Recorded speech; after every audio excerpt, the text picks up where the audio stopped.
Meu nome é Ailton Fernandes, nasci aqui em São Paulo, morador da Zona Leste, professor de História há 28 anos, formado pela PUC e dou aula em escolas particulares e públicas.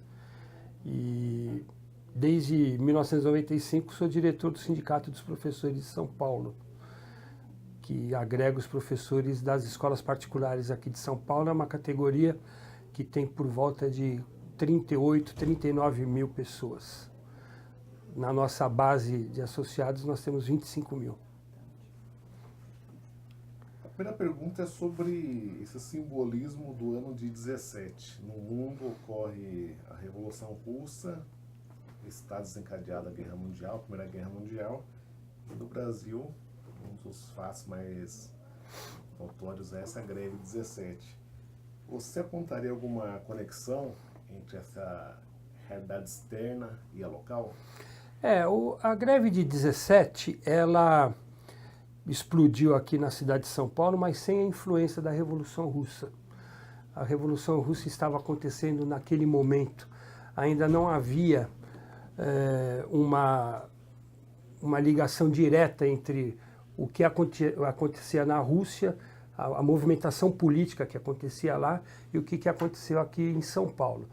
Na verdade, se a gente pudesse traçar um fato que antecedeu a greve de 17 aqui em São Paulo e depois se espalhou pelo Brasil, eu diria que foi a Segunda Internacional, criada em 1889, organizada pelo Engels, em que os socialistas começaram a discutir as transformações da sociedade de uma maneira um pouco mais, como eu posso dizer, visceral, né? E uma das bandeiras, por exemplo, da greve de 17, ela sai da Segunda Internacional, que foi justamente a jornada de trabalho de 8 horas, né? E a semana inglesa, que seria 5 dias de trabalho mais meio-dia no sábado, né? Então, o caldo cultural dessa greve de 17, muitas vezes ela foi até espontânea, mas as coisas estavam acontecendo no mundo. Aliás, a greve de 17 ela está intimamente ligada à Primeira Guerra Mundial. Um dos estopins dessa greve foi a carestia, o aumento do preço dos alimentos, porque o Brasil sempre foi um país exportador de comida, né, de gêneros alimentícios, e vendia-se mais para fora do que para cá. Então o mercado interno ficou desabastecido, o que fez com que a inflação explodisse, né? Então, essa conjuntura do início do século XX, ela vai ter seu reflexo aqui na cidade de São Paulo por conta de um problema local que foi justamente esse problema da alimentação, da carestia.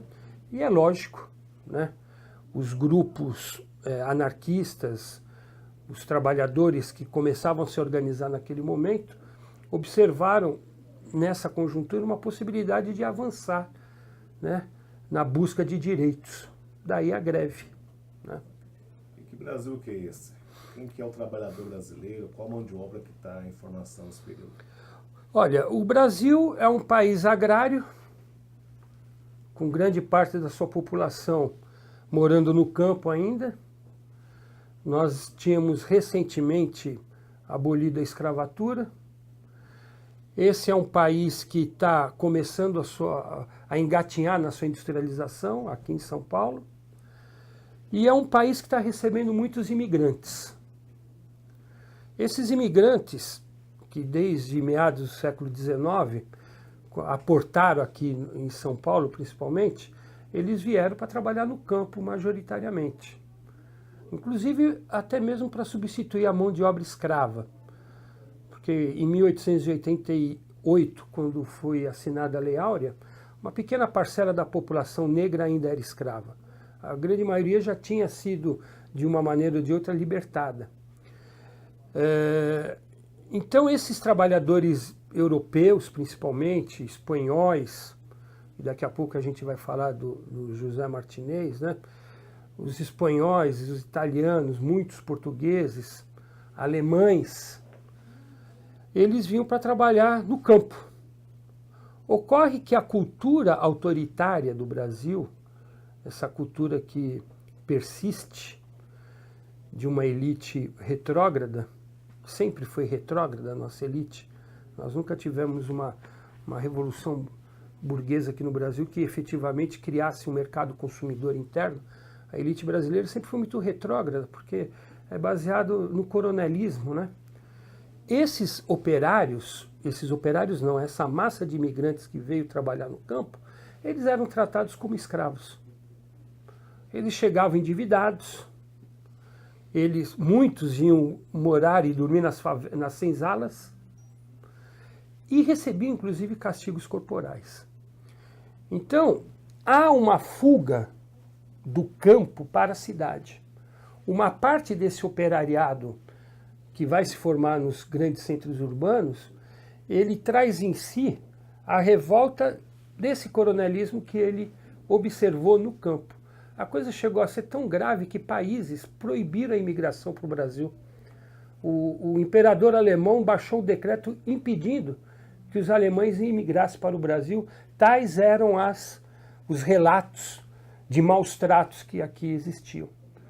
Então, essa população que vai sair do campo fugindo dessas condições degradantes, já traz no seu espírito também uma política de contestação, porque eles sabiam que iriam encontrar nas cidades condições parecidas, né?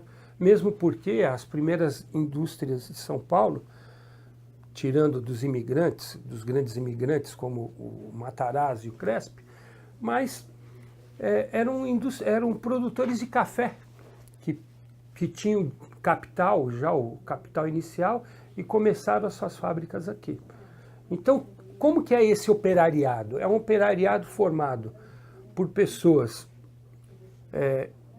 que trazem em si essa revolta e que também muitos que vêm para cá diretamente para a cidade já trazem uma contestação operária do seu país de origem, principalmente da Espanha e da Itália.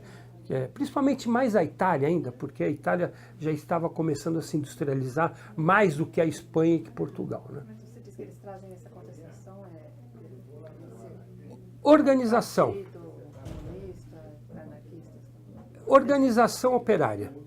Organização operária. Como eu falei no início da nossa conversa, a gente está sob a luz da Segunda Internacional, né, que foi uma tentativa de organizar, né, uma oposição à burguesia vigente na Europa. Então, muitos desses imigrantes, eles têm contatos lá na Itália, na Espanha, em outros lugares, com jornais, com círculos de intelectuais que contestam a sociedade vigente, né? Muitos, inclusive, vêm para cá fugido da polícia, porque foram perseguidos lá e vieram para cá, né? Então, esse caldo de revolta, de cultura, é que vai formar esse operariado aqui de São Paulo. Fugir do campo para a cidade, então resolve só uma parte da história, porque sabendo que eles encontram novamente nas fábricas um tratamento, talvez não tão cruel, mas também com maus tratos e tudo isso, né? É lógico que, inclusive, havia castigos corporais aqui nas fábricas, sobretudo com as crianças. Uma das bandeiras da greve geral é a proibição do trabalho para menores de 14 anos. Ora, se eles pedem a proibição é porque existia, né? Ninguém iria pedir uma proibição por algo que não existia. Então essas crianças, porque bater em adulto acho que era mais complicado, mas havia os castigos corporais, né? Agora, Carol e André, nós estamos vivendo em plena segunda revolução industrial, né? As fábricas, elas estão trabalhando de dia e de noite, estão virando. Há uma grande demanda por produtos. Mais uma vez a gente volta dizendo que a Europa está em guerra e a produção fabril na Europa diminui sensivelmente. O que está sendo produzido lá na Europa é o esforço de guerra. Mas produtos de consumo, né, como roupas, calçados, enfim, eles não têm como produzir. Então, aqui no Brasil, há uma grande industrialização por conta dessa crise europeia. E o que acontece nessas fábricas? É um reflexo, é um espelho do que acontecia nas fábricas europeias. A superexploração do trabalho, os maus tratos, a gente pode traduzir isso nas condições insalubres das fábricas. As fábricas, elas tinham condições péssimas de ventilação, de barulho excessivo, opressivo, porque as máquinas eram gigantescas. As crianças entravam nas máquinas quando alguma coisa travava a máquina. Quantas crianças morreram? E tem até um filme que trata sobre isso, de uma greve na Bélgica, porque assim que a criança conseguia destravar a máquina, ela voltava a funcionar e a criança lá dentro, né? E ela entrava, porque só ela que cabia lá, né? Ou perdia braços, ou era mutilada. Então, André, esses castigos, de uma maneira, persistiam até amplificados, né? Amplificado, inclusive, pela enorme jornada de trabalho que se fazia, não havia uma limitação.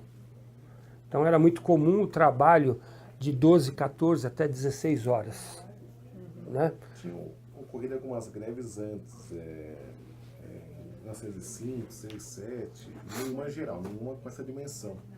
As reivindicações também eram essas mesmas, você agregou aqui a carestia que deu um salto, mas na década anterior, esse quadro também era um catalisador das greves? Era porque, como nós estávamos falando, as condições de trabalho eram péssimas, né? É importante ressaltar que esse tipo de oposição dos operários, que eles começam a se organizar, ela já está ocorrendo na Europa, né? Já está ocorrendo na Europa porque é a própria luta contra o capitalismo selvagem mesmo, que só pensa na produção e que o ser humano, então, ele é colocado em segundo plano, né? Por outro lado, essa revolução industrial, ela começa a gerar uma quantidade inimaginável de produtos a serem consumidos. Mais para frente, após a Primeira Guerra Mundial, essa política de consumo excessivo que o capitalismo coloca, ela vai gerar o que a gente chama nos Estados Unidos o American Way of Life, né? O modo de vida americano, que é baseado no consumo. Então, para se consumir é preciso produzir. E onde se produz? Nas fábricas. Quanto mais se produz, mais se quer produzir, né? Isso, aliás, foi o grande motivo da crise de 29, né? A crise de superprodução. E os trabalhadores, nesse início do século XX, não tinha nenhuma legislação que os defendia, essa que era a verdade. Então, eles estavam jogados à sua própria sorte, né? E por que o anarquismo foi a corrente mais influente, a mais ativa nesse grupo de trabalhadores? Bom, como nós falamos anteriormente, como a Revolução Russa ainda estava acontecendo, a gente não pode dizer que os bolcheviques, os comunistas, eles tiveram apelo aqui, né? Somente depois, com a fundação do PCdoB em 1922, é que haverá uma ligação direta com o Comitê russo. Nesse primeiro momento, os anarquistas são os organizadores dos principais sindicatos da Europa, certo? E eleitores de Proudhon, de Bakunin, principalmente, né? São os primeiros a falar contra a exploração do trabalho e do trabalhador. Por isso que eles acabam sendo catalisadores. Outra coisa, não sei se já foi tratado aqui anteriormente, mas os jornais aqui dos trabalhadores aqui em São Paulo eram escritos em italiano, em espanhóis. em espanhol. Por quê? Porque é direcionado a esses trabalhadores, a essa massa de imigrantes. Quem organiza esses jornais são os anarquistas. Como? Exatamente. Tem as ligas operárias também que surgem nesse período mais ou menos, que um embrião de uma organização sindical, mais ou menos isso.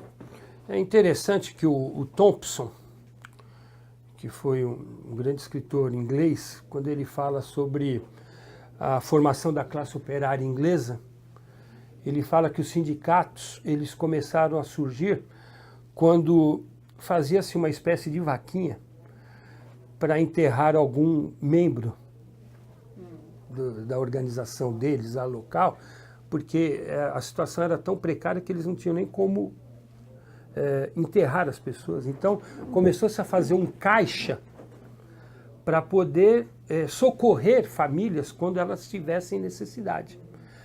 Essas ligas aqui foi a mesma coisa. Foram corporações que se formaram de solidariedade, na verdade, o primeiro impulso era da solidariedade, tá certo? E depois, com o amadurecimento das discussões, porque, lógico, se você forma um grupo, esse grupo vai conversar, esse grupo vai ler, esse grupo vai se capacitar, né? Então, essas ligas operárias, né, elas tiveram esse primeiro momento, essa postura, tá certo? E depois, como você mesmo disse, né, vão se transformar em sindicatos, que são instituições mais, como eu posso dizer, até burocratizadas. Mas os sindicatos vêm bem depois, né? Nessa época quase não tinha. A gente tinha, por exemplo, aqui no Brasil, o Sindicato dos Carteiros já, uma associação que, inclusive, a primeira forma de previdência, salvo engano, foram os carteiros, criados ainda no Segundo Império, né? E depois eles formaram os sindicatos também, né? Mas, de qualquer maneira, a estrutura sindical, como a gente conhece hoje, ela só vai surgir realmente nos anos 30. Você tem mas o André ele tem razão, porque já há nessas ligas operárias, e depois até teve ligas camponesas na década de 50 que foram bastante importantes na história do Brasil, Francisco Julião, por exemplo, né? Elas são o cerne do sindicato, elas são nascedores dos sindicatos. Mas eu volto a dizer, no primeiro momento era uma coisa de solidariedade. E depois é que toma corpo. Depois que toma corpo, que vai organizar as greves, que vai pensar nos movimentos, né? Deixa eu só colocar uma pergunta que não tem muito a ver, mas está dentro desse tema. Queria que você falasse um pouco sobre a COB, que acho que foi uma coisa mais importante desse período, não sei se você tem conhecimento. A COB, que foi de 1905, acho que até 1915. O que é isso aí? É uma... Federação Operária Brasileira. COB. Então, Mas no Rio, na verdade. Então, porque São Paulo, eu estava comentando isso hoje, né? São Paulo não era o que é hoje, evidentemente, era uma cidade pequena, até provinciana, né? O que possibilitou o crescimento de São Paulo foi o café, o Porto de Santos, enfim.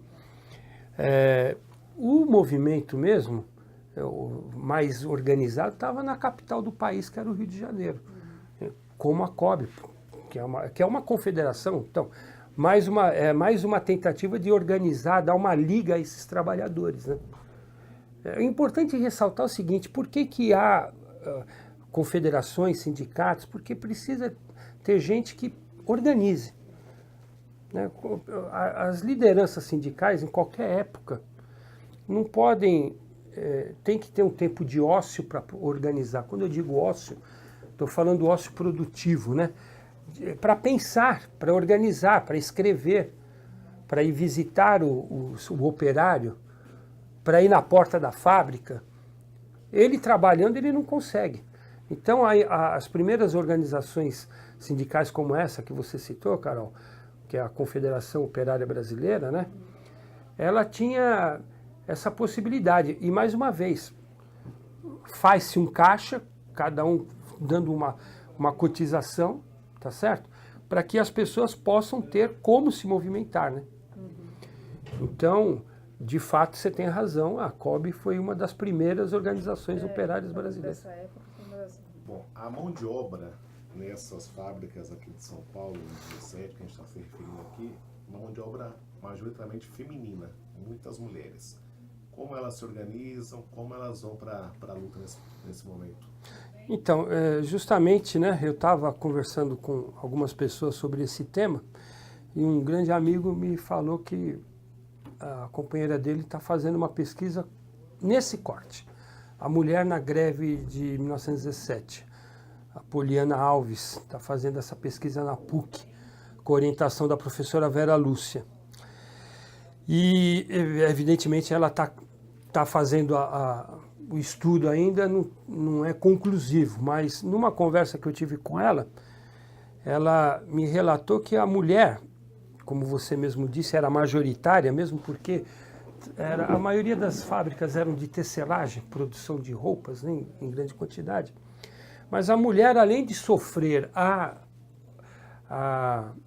exploração que todo trabalhador sofre, baixos salários, grande quantidade de horas de trabalho, mais uma vez os ambientes insalubres, elas ainda sofriam com o assédio sexual e moral dos seus chefes. Então, era absolutamente comum, né, uma mulher ser assediada, enfim, até mesmo sofrer violências sexuais por conta mais uma vez, desse autoritarismo que impera na sociedade brasileira. Que mesmo um chefe imediato, mesmo longe da alta cúpula, se vê no direito de reprimir e violentar as mulheres, né? Tem um manifesto que foi, ela, continuando com a Poliana, que ela está estudando principalmente o jornal A Plebe, né? E há um manifesto em que as mulheres fazem dirigidas aos policiais, né? Pedindo a eles para que não fizesse a repressão, lembrando a eles que eles também são trabalhadores explorados, lembrando a eles que também os filhos deles precisam de pão igual os filhos delas. E segundo a Poliana, ela continuando na pesquisa dela, ela constatou que muitos policiais desertaram após esse manifesto, né? Então, apesar da gente sempre falar dos homens como fonte de liderança, os anarquistas, e nunca é as anarquistas, a gente sempre utiliza o artigo masculino, né? Mas as mulheres tiveram um papel fundamental nesse movimento de 17. Porque se elas eram a maioria dos trabalhadores, elas também eram a maioria das grevistas, né? E com essa sensibilidade, né, vamos dizer, tão característica das mulheres, conseguiu argumentar e fazer até com que a repressão, né, vamos dizer assim, lógico que não acabou, porque tivemos mortes, mas esse manifesto que elas fazem é um manifesto muito bonito e o melhor ainda, muito convincente, porque é um manifesto que pega o repressor e coloca no mesmo nível dos reprimidos, na mesma esfera.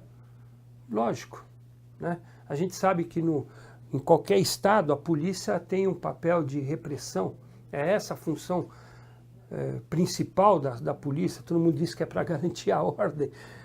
Sim, garantir a ordem no sentido de coibir qualquer manifestação contrária ao status quo da sociedade. E a presença das mulheres aí nesse trabalho da Poliana Alves foi maravilhoso, e eu espero realmente que ela termine para que eu possa ver o trabalho inteiro. Mas as pistas que ela deu, numa rápida conversa que eu tive com ela, são coisas surpreendentes, maravilhosas, porque a mulher como protagonista, de um momento tão importante da história dos trabalhadores brasileiros. É engraçado que a gente fala da entrada da mulher no mercado de trabalho, mas historicamente isso é uma coisa relativa, porque ela demora a entrar em alguns setores, mas ela participa de forma muito massiva, por exemplo, aí nessas fábricas, né? Aliás... É a classe média, né? Veio com a Revolução e tal. Isso, com 50, 60, né? Que dá Aliás, foi bom você ter falado isso, porque um outro aspecto que se coloca das mulheres é que elas faziam as mesmas funções que os homens, mas ganhavam menos. Então, o outro motivo, além dessa violência cotidiana que a mulher sofria, tinha também essa questão dos salários serem diferenciados por serem mulheres, né? A mulher grávida, ela trabalhava na máquina até a hora de dar à luz. Quantas não deram à luz dentro da fábrica?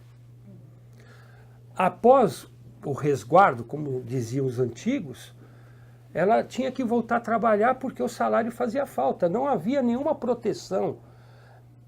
E essa era uma das bandeiras de luta. Não havia nenhuma proteção à condição da mulher enquanto mãe trabalhadora.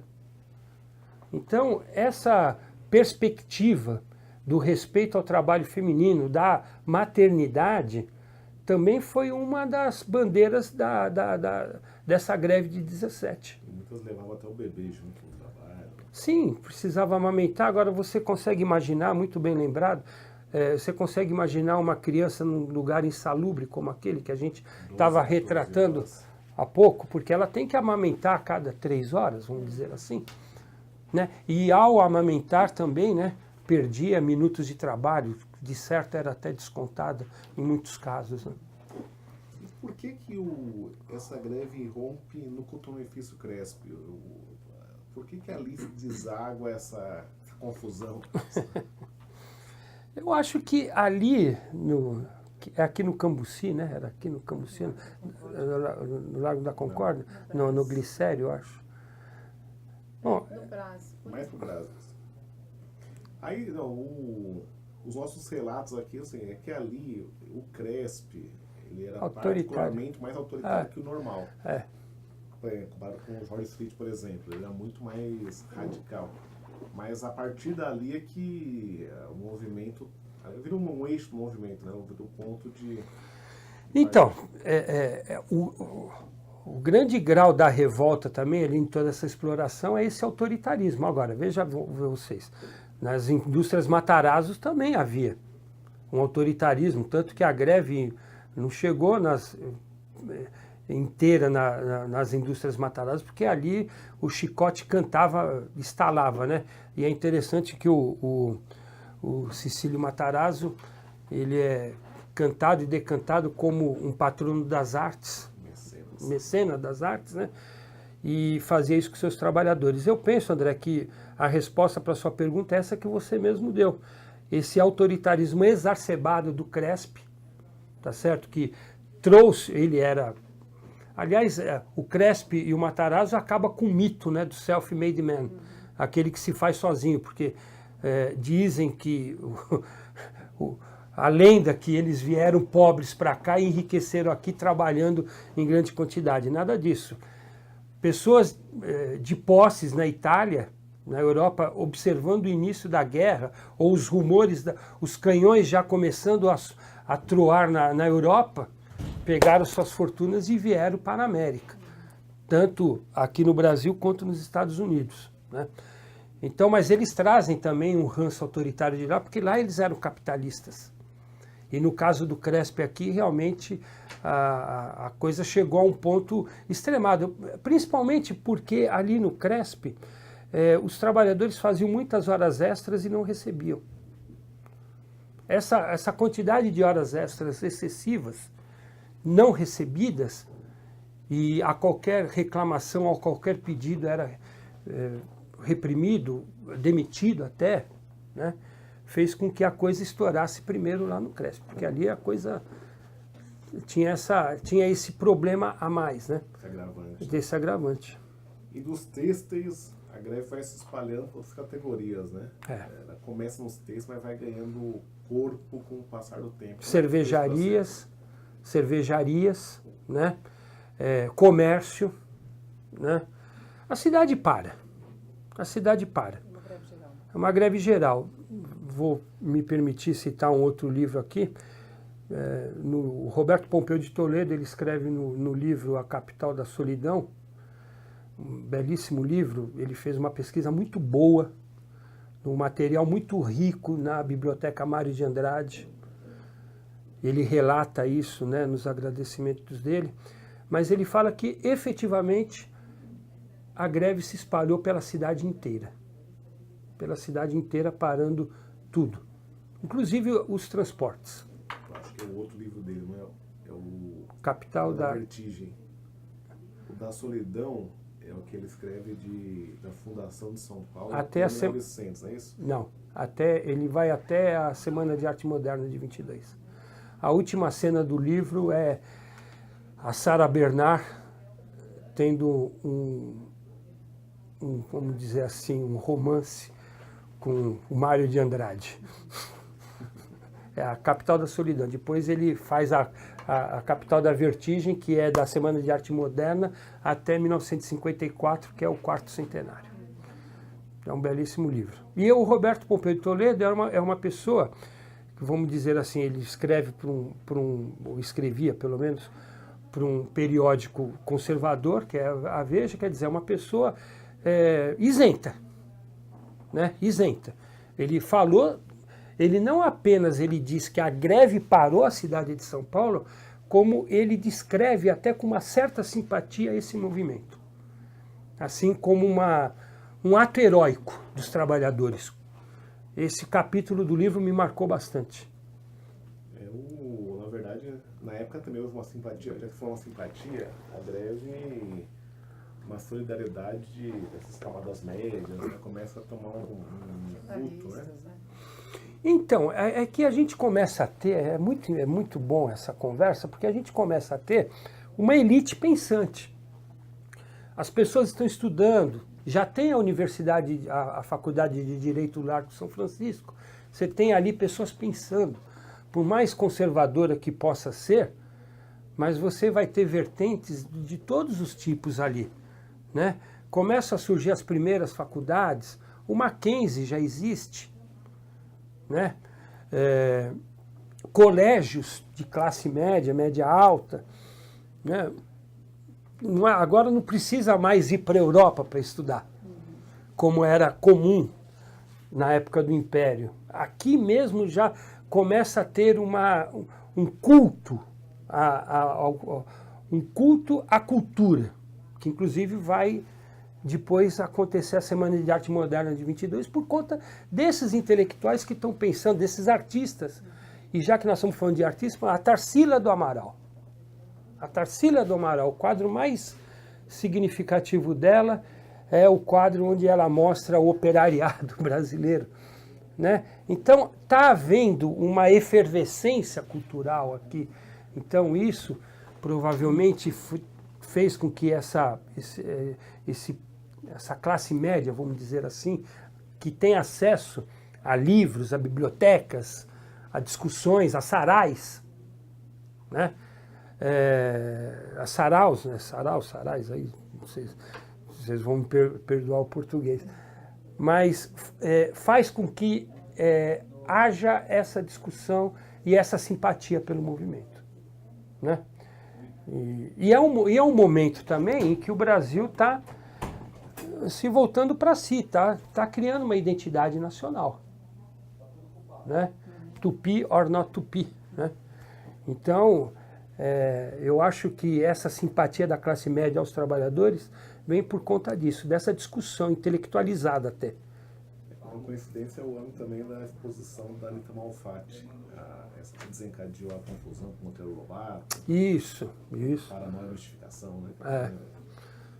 Um episódio muito célebre dessa greve foi a morte do Martinez, né? Como que esse fato transformou os rumos aí, né? O nome dele é José Inguinês Martinez. Esse Inguinês aí, não engana, né? Ele é de origem basca, né? Ele é de origem basca. Um jovem de 22 anos, vem de uma região da Europa, e é isso que a gente estava falando há pouco, né? Onde a discussão é muito intensa, e lá na região basca, inclusive, com a o histórico desejo de separar da Espanha, que permanece até hoje, né? Então, esse é o exemplo do... Eu não queria chamar assim de agitador, porque a palavra agitador traz em si uma coisa muito negativa. Mas esse é o exemplo do operário que vem despertar a consciência dos operários brasileiros. Ele traz em si isso, né? Então, a morte dele demonstra que havia essa agitação, e demonstra outra coisa, que a gente vivia naquela época um estado policesco, de polícia, de exacerbada repressão. Não por outro motivo, um presidente da República, Arthur Bernardes provavelmente, disse que a questão social era um caso de polícia. A morte dele é como a morte de qualquer mártir, ela provoca. E o enterro, e mais uma vez eu vou citar o Roberto Pompeiro Toledo, ele cita o enterro do Martinez, que foi uma convulsão, uma enorme passeata que saiu do Brás e foi até o cemitério da Consolação, né? Esse tipo de movimentação política motivada pela morte, olha aí, mais uma vez, né? Na solidariedade que o movimento nasce, né? Foi a pedra de liga que estabeleceu a greve. Porque nós tínhamos tudo ali, tínhamos as condições péssimas de trabalho, tínhamos um mártir. Pior do que isso, era um jovem de 22 anos, né? E a população solidária. Solidária. A greve é, sobretudo, um ato solidário. A comoção tomou... E olha, que nós nem estávamos falando numa sociedade onde havia instrumentos de comunicação maciços. Tinha o rádio apenas, né? E os rádios eram, como sempre foram, eles eram controlados, né? Mas mesmo no rádio... já tinha, né? Eu acho que não tinha. Não tinha, eram jornais, né? Só o jornal. Os jornais, então, os jornais. O rádio é depois, né? Analfabeta, mas lembre-se que nós falamos dos jornais italianos e espanhóis, né? Então, realmente, o rádio veio depois. Então, fortalece ainda mais o meu argumento. Quer dizer, a gente não tinha um sistema de comunicação intenso. Os grandes jornais tiveram que noticiar, porque foi um fato gigantesco. Então, até essa greve, a morte do Martinez, furou um bloqueio da mídia. O Estadão já existia nessa época, com certeza, né? O Estadão já existia, que era um jornal oficial, praticamente, né? Não era um jornal operário, né? Então, a morte do Martinez, que a gente lamenta, lógico, como qualquer morte, mais ainda porque era jovem, mais ainda porque era um cara que trouxe ideias que iluminaram aqui o operariado, né?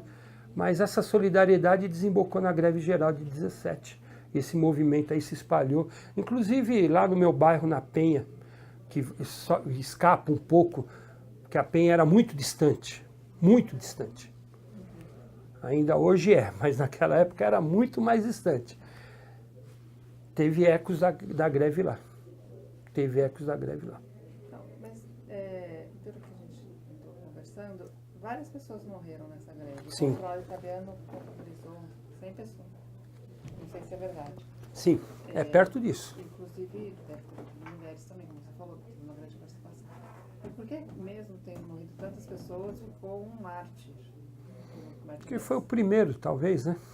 Você foi pra- Tenha sido o estopim. Morreram muitas pessoas, isso é fato. Dezenas, talvez na casa de centenas.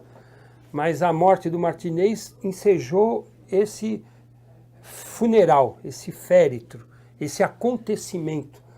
A greve, ela é um acontecimento, mas dentro desse acontecimento tem momentos que se destacam, né?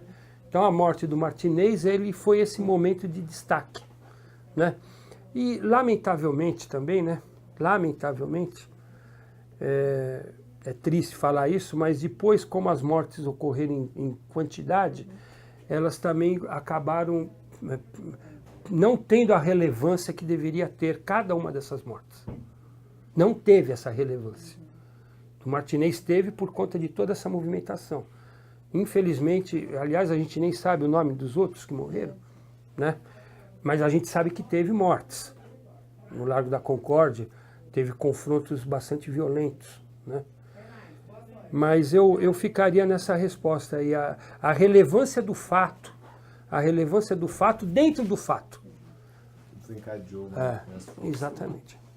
Quando a greve ganha essa dimensão, surgem dois instrumentos de luta, que um é o Comitê de Defesa Proletária, que organiza uma certa pauta Sim. para poder levar, e o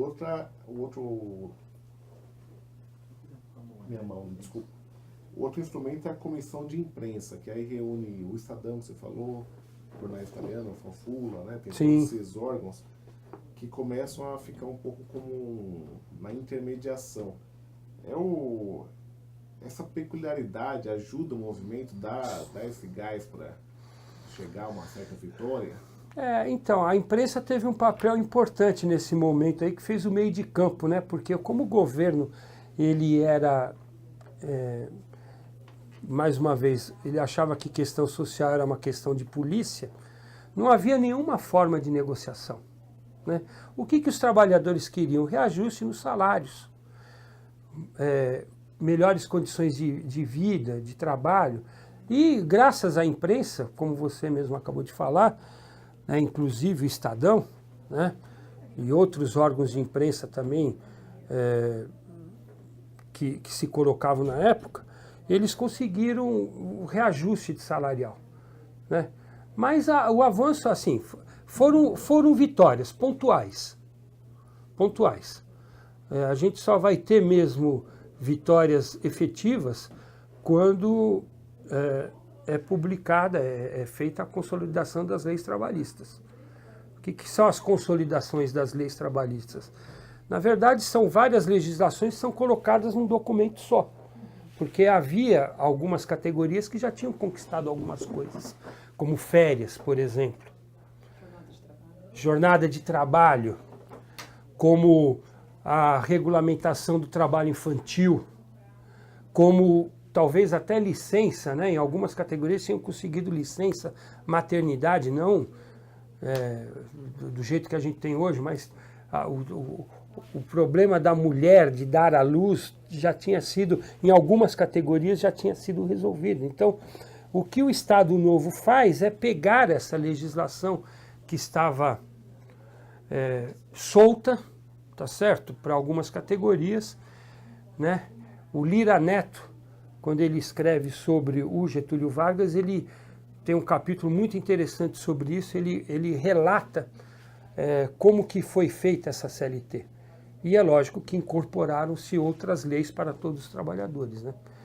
Mas nesse primeiro momento, há uma vitória pequena, tá certo? Mas está avançando.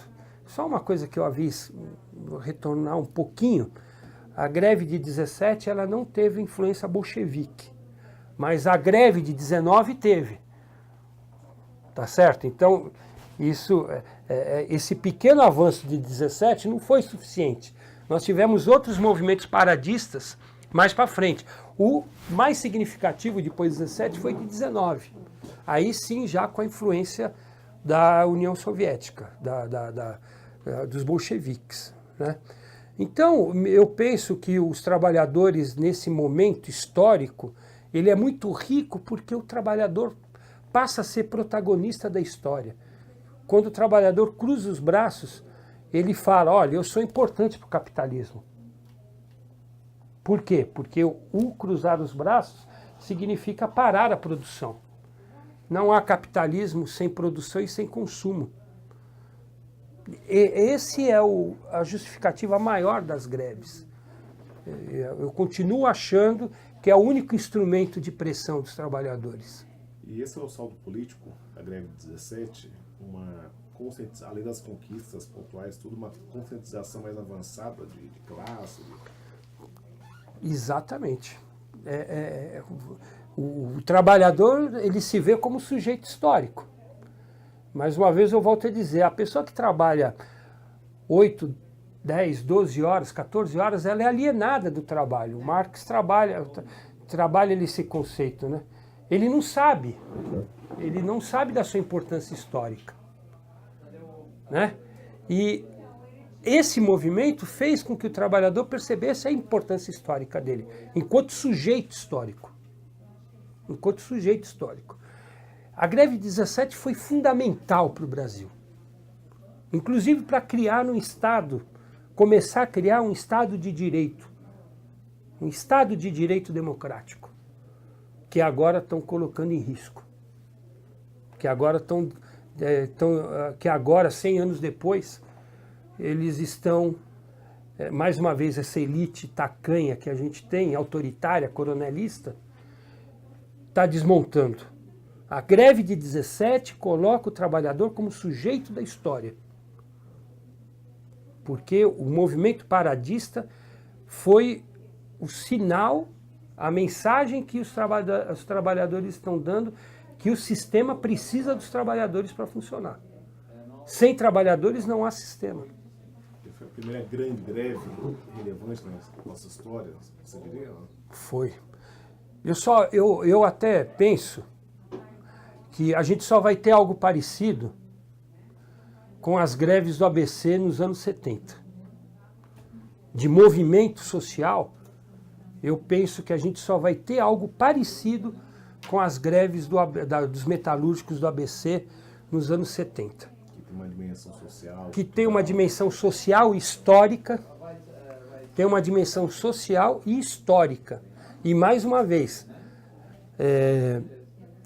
colocando o trabalhador como o sujeito da história. Tanto que as greves dos anos 70, ela teve repercussão até hoje, ela tem essa repercussão. Surgiram lideranças políticas nas greves de 70 que até hoje estão no cenário nacional e são ouvidas, mas são protagonistas, é isso que eu quero voltar a dizer. Por que o anarquismo perde força depois de alcançar uma vitória tão expressiva? Você já disse que a Revolução Russa sacode um pouco essa cabeça do movimento. Né? O que mais que interferiu aí na... Eu estava vindo para cá, no metrô, e eu estava pensando assim, né? O termo anarquismo, ele é um termo que ele também traz em si uma carga muito negativa. Foi colocado...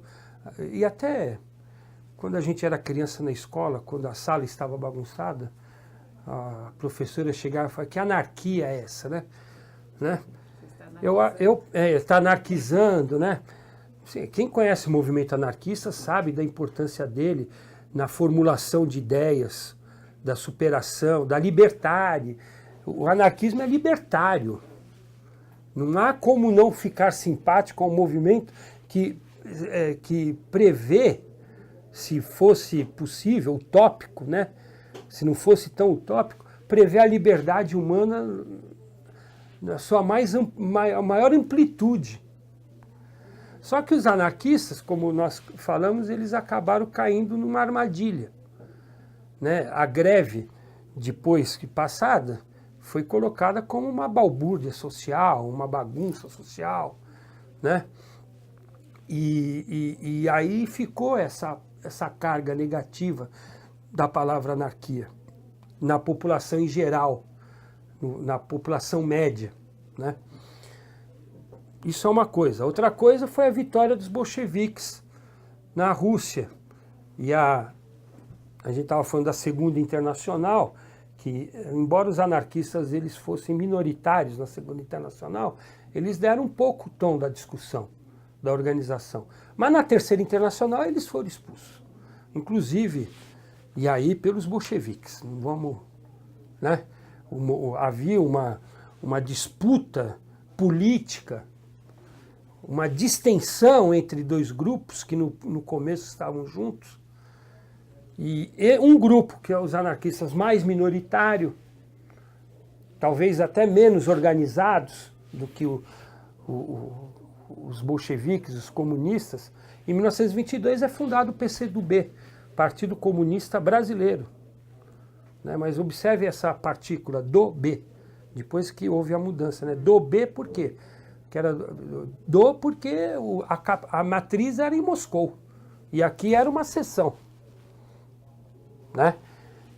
Depois houve um racha dentro do PCdoB, e um ficou com a sigla, outro ficou com o nome. Isso aí vocês já sabem. Então, os anarquistas eles perderam esse time, perderam a discussão política.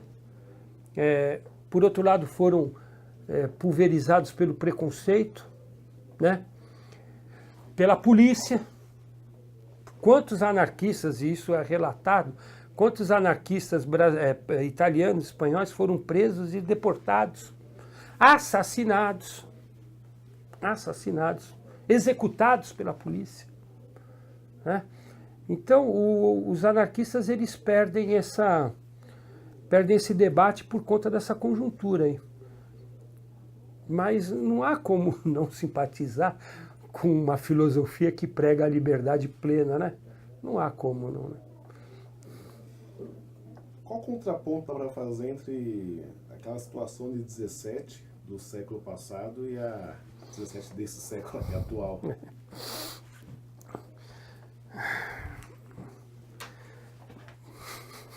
Parece que o Estado brasileiro voltou àquela máxima de que o movimento social se trata com a polícia, né? O que aconteceu na última quarta-feira, no dia 28, né? 24, dia 24, já que isso aqui está sendo filmado, vamos falar a data, 24 de maio de 2017, na esplanada do Ministério, eu estava presente, eu presenciei a forte repressão aos movimentos sociais, fortíssima. Inclusive era um movimento que começou e iria terminar pacífico. De repente a gente se viu acuado entre duas linhas, uma do lado esquerdo, outra do lado direito, onde estavam os caminhões de som, atirando bombas de gás lacrimogêneo e gás pimenta. Né? Então, a linha que liga 100 anos atrás é a linha da repressão. É a linha do Estado exercendo o seu papel mais poderoso, que é a sua mão forte contra os trabalhadores. Quando eu cheguei lá, antes de eu chegar na esplanada do Ministério, passou um senhor de gravata e falou para nós: estão batendo em trabalhador ali, cuidado. E eu já fiquei com o meu espírito armado. Quando eu estava entrando na esplanada, atrás dos prédios do Ministério, o Exército já estava lá, com cães. Depois nós ficamos sabendo que o presidente da República, Michel Temer, ele havia solicitado as Forças Armadas até o dia 31 de maio. Então, eu imagino que a gente esteja vivendo num estado de sítio. E por quê? Porque o governo que aí está, tendo essa elite por detrás, quer desmontar uma estrutura social, uma trama social que está sendo construída há 100 anos. Há 100 anos. E quer, com uma canetada, desmontar isso, né? Então, todo aquele trabalho que os anarquistas, os comunistas, depois os sindicatos dos anos 30, 40, 50, com os governos, e até mesmo os militares não fizeram isso. Até mesmo os militares, com a mão forte deles, não fizeram isso. Não atacaram os trabalhadores como esse governo está atacando. Então, eu digo que a gente está vivendo um estado de sítio, um estado policialesco, como era há 100 anos atrás, nesses confrontos aqui em São Paulo. Não existia a polícia militar, mas existia uma guarda, né, que era armada. Era armada, inclusive, na quarta-feira agora, utilizou-se armas de fogo para reprimir manifestantes. Então, é muito importante esse trabalho que vocês estão fazendo de centro de memória sindical, né?